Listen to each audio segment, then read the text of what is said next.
இந்தியாவின் எரிசக்தி பாதுகாப்பிற்கு ஒரு பெரிய நிவாரணமாக 46,000 மெட்ரிக் டன் திரவ பெட்ரோலிய எரிவாயுவை ஏற்றி வந்தது இந்திய குடியேற்றப்பட்ட கப்பலான நந்ததேவி செவ்வாய்க்கிழமை காலை குஜராத்தில் உள்ள வதினர் போர்ட்டை வந்தடைந்தது. இந்த வாரத்தில் இந்தியாவின் மேற்கு கடற்கரையை வந்தடையும் இரண்டாவது எல்பிஜி கப்பல் இதுவாகும். இதற்கு ஒரு நாள் முன்னதாக சுமார் 40,000 மெட்ரிக் டன் எல்பிஜியுடன் ஷிவாலிக் என்ற மற்றொரு இந்திய குடியேற்றப்பட்ட கப்பல் குஜராத்தில் உள்ள முந்த்ரா போர்ட்டை வந்தடைந்தது. இந்த இரண்டு கப்பல்களும் இணைந்து சுமார் 93,000 மெட்ரிக் டன் சமையல் எரிவாயுவை இந்தியாவிற்கு கொண்டு வந்துள்ளன. இது தோராயமாக 68 லட்சம் வீட்டு உபயோக சிலிண்டர்களை நிரப்ப போதுமானதாகும். இந்தியாவின் சராசரி தினசரி நுகர்வு சுமார் 55 லட்சம் சிலிண்டர்களாக உள்ளது.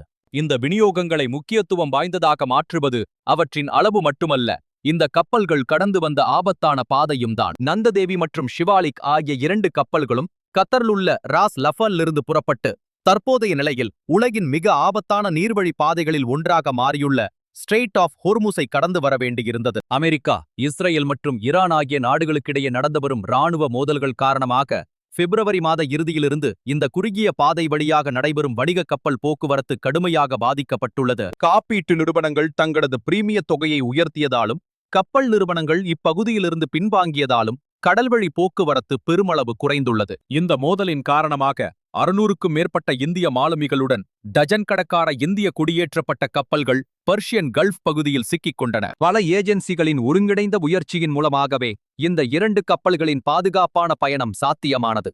Ministry of ports, shipping and waterways மற்றும் ஷிப்பிங் கார்ப்பரேஷன் ஆஃப் இந்தியா ஆகியவை இணைந்து இந்த நடவடிக்கையை திட்டமிட்டு செயல்படுத்தின. எவ்வித அசம்பாவிதமும் இன்றி இந்த கப்பல்கள் ஸ்ட்ரெய்ட் ஆஃப் ஹோர்முஸை கடப்பதை உறுதி செய்வதற்காக இந்தியன் நேவி மற்றும் ஈரானியன் நேவி ஆகியவை பாதுகாப்பு மற்றும் வழிசெலுத்தல் உதவிகளை வழங்கின. உலகளாவிய எல்பிஜி நெருக்கடியின் போது மேற்கொள்ளப்பட்ட இந்த மிக முக்கியமான நடவடிக்கையில் ஈடுபட்ட அனைத்து ஏஜென்சிகளுக்கும் நந்ததேவி கப்பலின் தலைமை அதிகாரி பகிரங்கமாக நன்றி தெரிவித்தார். சரக்குகளை இறக்கும் பணியை விரைவுபடுத்தவும் தாமதங்களை குறைக்கவும் எல்பிஜி ஏற்றி வரும் அனைத்து கப்பல்களுக்கும் துறைமுகத்தில் முன்னுரிமை அளிக்குமாறு கண்ட்ல போர்ட் அதிகாரிகள் சிறப்பு உத்தரவுகளை பிறப்பித்துள்ளனர். பல மாநிலங்களில் எல்பிஜி தட்டுப்பாடு ஏற்கனவே வீடுகளை பாதிக்க தொடங்கியுள்ள நிலையில் இது களத்தில் உள்ள நிலைமையின் அவசரத்தை காட்டுகிறது. மகாராஷ்டிரா மற்றும் பிற பகுதிகளில் கள்ளச்சந்தையில் விற்பனை செய்யப்படுவதாகவும் பீதியின் காரணமாக மக்கள் அதிக அளவில் பொருள்களில் வாங்கிச் குவிப்பதாகவும் செய்திகள் வெளிவந்துள்ளன. எரிசக்தி தொடர்பான இந்த சவால் இன்னும் முடிவடையவில்லை. இன்னும் 611 மாலுமிகளுடன்